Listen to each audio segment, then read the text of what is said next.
Olá, seja muito bem-vindo. Eu sou o presbítero Rafael Ferreira e você está no canal Eco da Escritura. E se você está aqui, é porque você busca crescimento na Palavra de Deus, porque aqui é um canal onde a gente lê a Bíblia juntos, de forma guiada. Mais especificamente, estamos no programa Evangelize, onde estamos lendo os livros que compõem o Evangelho do Senhor Jesus, ou seja, Mateus, Marcos, Lucas, João. E estamos em Marcos. Isso significa que nós já temos um vídeo por capítulo de todo o livro de Mateus. E agora estamos iniciando Marcos. Tá? Então, se você tiver interesse, veja lá os outros vídeos também. Não esqueça de me seguir, de seguir esse canal, né? De marcar o sininho, as sinalizações, porque todo dia tem um vídeo novo. Não se esqueça de sempre curtir, comentar e principalmente de compartilhar, para que a palavra do Senhor Jesus possa chegar na vida de outras pessoas, né? E assim a gente fazer a vontade de Deus, tá? Neste vídeo nós iremos ler Marcos 3, lembrando que a versão da minha Bíblia é Almeida Revista Atualizada, certo? Vamos ler, mas antes uma breve oração. Senhor, em nome de Jesus, eu te agradeço, meu Pai, por esse dia. Nós te agradecemos por esse dia. Obrigado, meu Pai, pelo privilégio que é ter a sua palavra. Abençoe a nossa vida e faça que a tua palavra entre em nosso coração, em nossas mentes, meu Pai. E que ela possa produzir frutos, Senhor, em nome de Jesus. Amém. Vamos lá?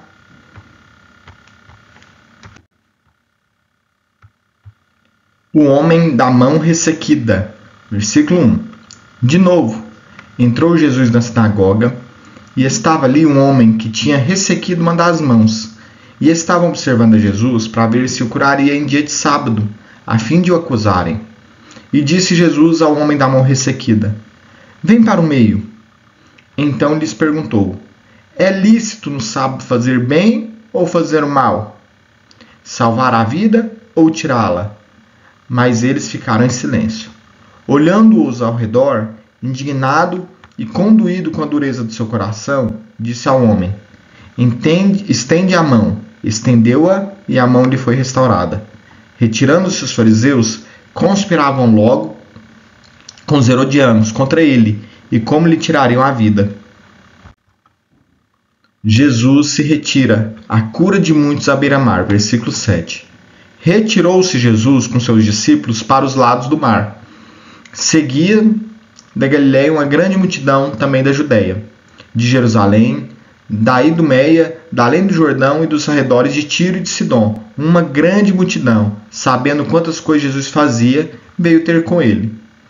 Então, recomendou aos seus discípulos que sempre lhe tivessem pronto um barquinho, por causa da multidão, a fim de não os comprimirem. Pois curavam a muitos, de modo que todos os que padeciam de qualquer enfermidade se arrojavam a ele para o tocar. Também os espíritos imundos, quando viam, prostravam-se diante dele e exclamavam: Tu és o Filho de Deus. Mas Jesus lhe advertia severamente que o não expusessem à publicidade. A escolha dos 12 apóstolos, seus nomes. Versículo 13.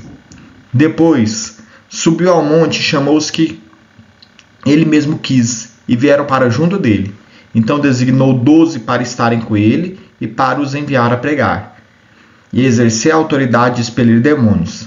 Eis os 12 que designou: Simão, a quem acrescentou o nome de Pedro, Tiago, filho de Zebedeu, e João, seu irmão, aos quais deu o nome de Boanerges, que quer dizer filhos do trovão, André, Filipe, Bartolomeu, Mateus, Tomé, Tiago, filho de Alfeu, Tadeu, Simão, o Zelote, e Judas Iscariote, quem foi que o traiu.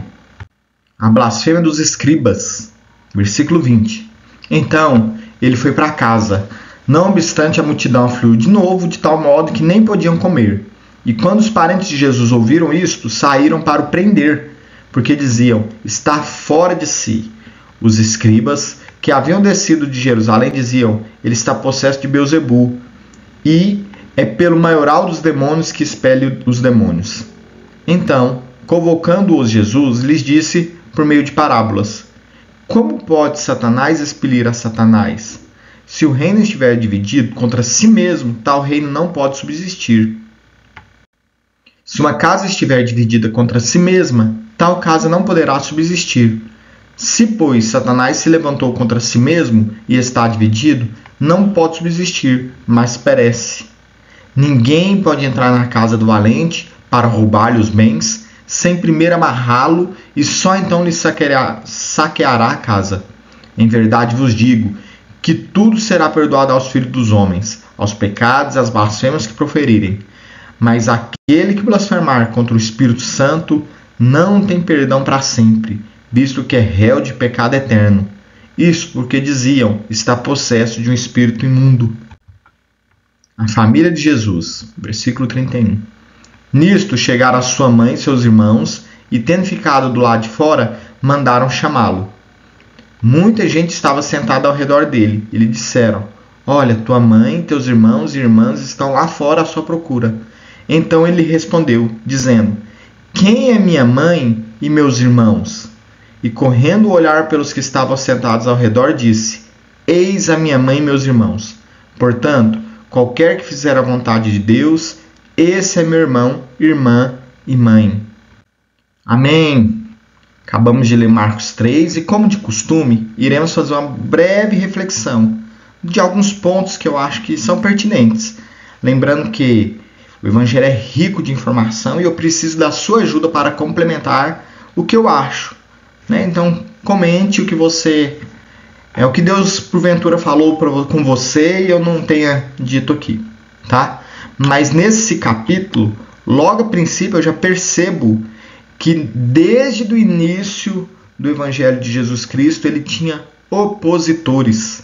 Opositores estes que partiam da sua família, das pessoas que moravam em sua terra natal, dos líderes religiosos. Desde esse capítulo já fica claro que os líderes religiosos buscavam uma forma de matá-lo. Teve uma ocasião que sua própria família, a gente acabou de ler aqui isso, falou que ele era louco, porque ele estava juntando multidões. Ou seja, Deus nos chama para fazer parte de uma obra, de uma missão, que parte das vezes, a maioria das vezes, enfrentaremos oposição. E quando eu falo ele nos chamam, a gente continua percebendo desde o capítulo 1, os outros 2 vídeos atrás, que a formação dos discípulos, que é a formação, que é o chamado dos discípulos. E hoje Jesus faz isso com a gente também. Ele tem te chamado, ele tem me chamado. Assim como eu disse nos outros vídeos, nos outros 2 primeiros. Será que a gente tem prestado atenção a esse chamado e tem obedecido? E agora entra mais alguma consideração. Será que a gente tem mais uma, Será que a gente tem obedecido esse chamado? E esse chamado, que é um chamado para oposição, no qual a gente enfrentará oposição, parece que as coisas dificultam. E só porque Jesus deixa bem claro, faz parte da minha família quem obedece o meu chamado, quem ouve a minha voz e quem entra no meu discipulado. São meus verdadeiros mães, são meus irmãos, o próprio Jesus fala isso. Então Deus não está te chamando para uma coisinha, para uma obra na igreja pequena, Não, Deus está te chamando para algo muito grande, que é fazer parte do reino dele, da família dele. Não negligencie o chamado do Senhor. Mas eu não dou conta, eu sou assim, eu sou assado, e obedeça a Deus. Tá bom? Que Deus te abençoe. Curta, comente, compartilhe para que a palavra de Deus possa atingir outras vidas. Até mais, gente.